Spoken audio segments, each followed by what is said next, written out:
Hello all, welcome back to software testing course. So today we'll get started with the fourth chapter, that is dynamic testing and test case design techniques. So first we'll see the contents of the chapter. So these are the contents. We'll study about the dynamic testing, that is the introduction. Then what are the things that will be involved while doing the dynamic testing. We'll study about the two case studies as well. Then about the incident report, how to log the defects and different methods, formal methods of testing. Okay. So first we'll see the introduction. So dynamic testing, it is nothing but executing your code and checking if there are any defects. So you have to actually execute the code by giving some inputs to it. You have to observe the output and you have to check whether that output is correct or not. It is as per specification or not. So if there are any defects, you have to report that defect. Okay. So this testing has to be done very systematically. It is not like your static testing. That means just by sitting in a meeting and discussing your code. So this is something different. This has to be done systematically. So this dynamic testing, it involves these following steps. That is, first what you have to do, you have to review your work products. So the work products such as SRS, design document, code, everything has to be reviewed. You have to check or you have to understand these work products. Next, you have to identify the test objectives. What are the things that you are gonna test in the software? How are you planning to do all this testing? So these things have to be identified. The third one is identify the test specification and carry out test design. So this is specific to your testing portion, like you have to identify the specifications, or from the SRS you have to identify what are the functional requirements, what are non-functional requirement, how you have to test that. You have to maintain a separate document for these test specifications, or you have to note down the scenarios. Then what you have to do, you have to design the test cases. Designing the test cases is nothing but writing down the test cases. Okay.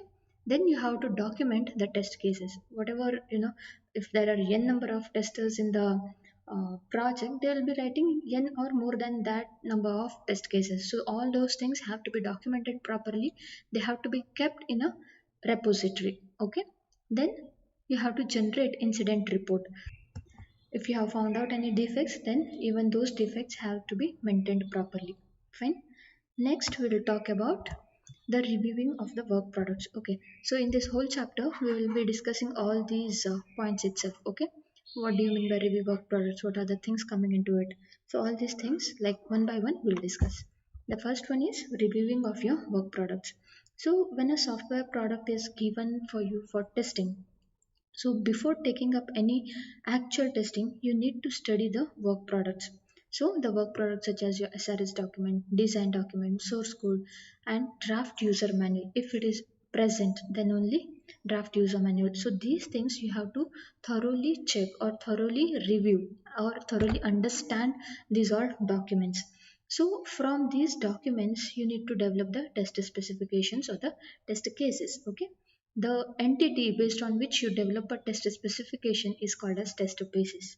So, for example, if you have taken the entity such as the SRS document, and based on the SRS document you have developed the test specification or you have developed the test cases, then your SRS document, it becomes the test basis.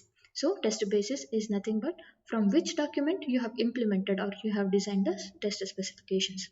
So this test basis can be a functional specification, a design strategy, or a portion of the code found in the work products. Okay. Then to start with, you have to quickly go through the work products to get an overview of the software. But you need to keep referring these work products. So as you keep looking for the test basis for writing the detailed test specification. So it is not like that reviewing in the sense you just open the SRS document, you read once, you understand it, and then keep as is. No, whenever you are doing the test basis, or sorry, whenever you are doing or designing the test specifications or the test cases, you have to again and again refer to the test these review products, so that your test case design is perfect. Okay. Next one is identify the test objective. So after you get a good feel of the software, the next step is to study the details of the quality requirements of the product, and then you have to identify what are the quality products that need to be tested. So the quality parameters such as usability, reliability, then security, safety. So these all things have to be checked, and you have to identify these all parameters which are there in your SRS or some other work product, and then you have to make sure these are covered in your test cases and these have to be tested. So if you have to test the software that is being developed in-house or through a subcontractor, in-house in the sense the company which is doing the development work and the test and also your testing work. So that company or that process we call it as in-house testing. Subcontractor in the sense you develop something, you give some other company to test your software. Okay. So whenever your software is being developed with the in-house or the subcontractor, you need to do the testing a number of times till the software is accepted by the customer. That means whatever may be the development process, whether it is in-house or the subcontractor, whenever you get the software with you or the product with you, you have to multiple times you have to check the software for the correctness or the effectiveness of the software. Okay. So if in case you are testing an off the shelf software package, say off the shelf in the sense the software is already present, it is in use, and you are gonna use the same software. Say for example, I'll give you payroll package or an ERP software which is already present and into the market, it is being used by a number of customers. So if you are testing those things, so your job may be just to test whether the software meets your requirements or not. So in all the cases, you need to define the test objectives. But testing the off-shelf software is not as complicated as the testing of your in-house developed software. Okay. So in identifying the test objective, what you have to do, you have to identify all the functional, non-functional requirements. Basically, your quality products that you need to check. So you have to identify them, you have to have a list of those things in the test cases and you have to check for those things. Okay. The third one is test specifications and test design. So the test specification, it describes what to test. Then your test specifications are obtained based on the knowledge about the software, documentation available for the software, and the risk to be covered. Basically, your SRS contains these all things, right? About the functional, non-functional requirements, what are the risks involved in it, or your test plan contains the same thing, right? So while you are carrying out the reviewing of the work products, you might come up with a list of questions, right? So like what are so in addition to your functional requirement, what are the non-functional requirements have to be covered, or is it necessary to do a structural testing? What types of testing are required in addition to your black box testing and white box testing? Or say suppose if operational acceptance testing is required, how long the field trial or the beta testing has to be conducted? So these all questions might come up whenever you are reviewing your work products.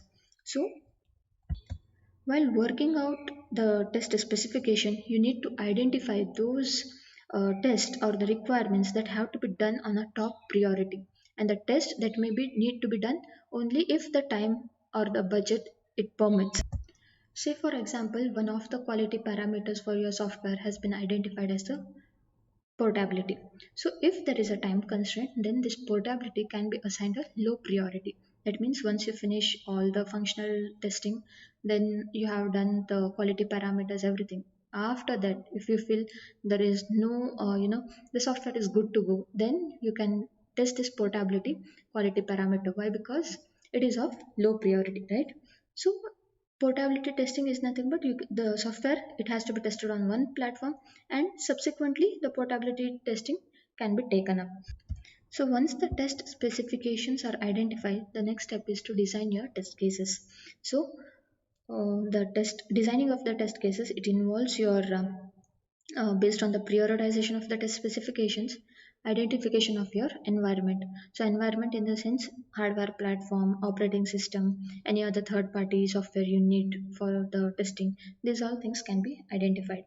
And after that, in case you are using embedded software, then identification of the hardware platform for that embedded software on which your software has to be tested has to be you know identified. Then identification of the test instruments, such as if you need oscilloscope, spectrum analyzer, then power meter, etc. These have to be identified. Then working out the test case specification and the tested data. What are the data for your test cases? What type of data can be given? Then your test script generation. It involves all these things, the test design thing. Okay. So now we will specifically talk about the designing of the test cases. So the test cases have to be designed for each test specification. Say suppose there are five functional requirements, that means you can have five or more test cases. Why? Because one for each of the specification, as well as if your specification has say suppose it is quite complex, then you can have n number of test cases for the same specification. Okay. So while developing your test cases, you need to have, or you need to identify these things. Like first, you have to identify the test inputs. Say suppose, for example, you have one specification as the login. So what type of inputs can be given to the, for testing this input function, sorry, login functionality? Say suppose you have search functionality. What type of input can be given? Is it alphanumeric, or is it a proper sentence, or just one character string? These all things have to be identified while generating your test cases. Then you have to identify the test data. What type of data can be given for your uh, functionalities. Then work out the test procedure. Then you have to write the test script if it is required. So is there any special driver or stub software required? If it is the needed, then you have to write it. Then you have to identify the entry criteria, then the exit criteria. And the last thing is you have to identify whether the expected result, whether you are including your error message. You have to have uh, guess, you have to make a guess of the expected result. So it is not always like guessing of your expected result. Why? Because in the SRS you will have the proper functionality. So based on that functionality you'll come to know, okay, if you have given proper credentials, then you will log in and you will have the home screen, something like this. So it has to be given. If suppose it is a GUI and you do not have any wireframes, or how your GUI looks, if you have no idea, that time what you can do, you can make a guess. Okay, your GUI would look like this. You can make a guess of the expected result. Fine. Then now we will talk about guidelines while designing the test case. So as a tester, you have to keep in mind these guidelines while writing your test cases. So it is not an easy task. Writing the test cases is not easy, because you have to write the test cases in such a way that the defects has to be revealed, right? So it is not a simple task. And as a tester, whenever you have done, or you have analyzed the SRS document or any work product, you cannot simply jump on writing the test cases. You need to have some things or some points to remember. So based on that only you can write the test cases. So the first one among that is the test case should be simple. So for an input there should be only one expected output. Say for example we have the login functionality. So as we all know, for the successful login you have to give the correct username and password, then you have to click on a button. So your expected result, it should be like the home page has been displayed, or logged in successfully and home page displayed. So it should be simple as this one. You should not write something like the login is successful, home page is displayed, or and the home page has these many fields, these many buttons, these many are input fields, these are text fields. You should not combine all those things into one test case. So the test step has to be simple, like click on the URL, click on the username, type the username, then click the password field, type in the password and click on submit button or OK button. So the test steps as well as your expected output should be as simple. Why? Because if you club everything into one test case, it would be complex for the end user who is referring to your, or the client who is referring to your test cases. Okay. So the next one is, if there are two or more expected outputs, the test case becomes complex. Yeah, this we have just, I have given you an example for this one. The next one is the test case should reveal the errors. I'll give you an example for this. We will take login example itself. Whenever you give correct username and wrong password, the error will be displayed, right? We know this one. So you should not log in successfully.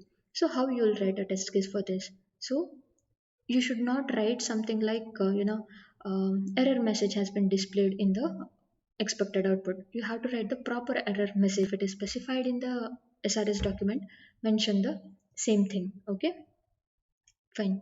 So next one, in addition to the functional requirements for each quality parameter, you need to design test cases, which is simple. You have to, consider all the functional and non-functional requirements while designing the test cases. So for designing the test cases, the checklists are very useful. Again, checklists are nothing but a document which is based on your previous experience or the previous project, the matrix you have collected from the previous projects or the experience that can be taken into consideration, and you can use these checklists for designing of your test cases. Okay, next we'll see the test case design techniques that are classified into the three categories. So first one is black box test case design technique, second one is white box design test case design techniques, and the third one is experience based test case design techniques. So in the next class, we will specifically deal with these all techniques, the types in the black box test case design technique, then the white box, then your experience based test case design technique. Okay.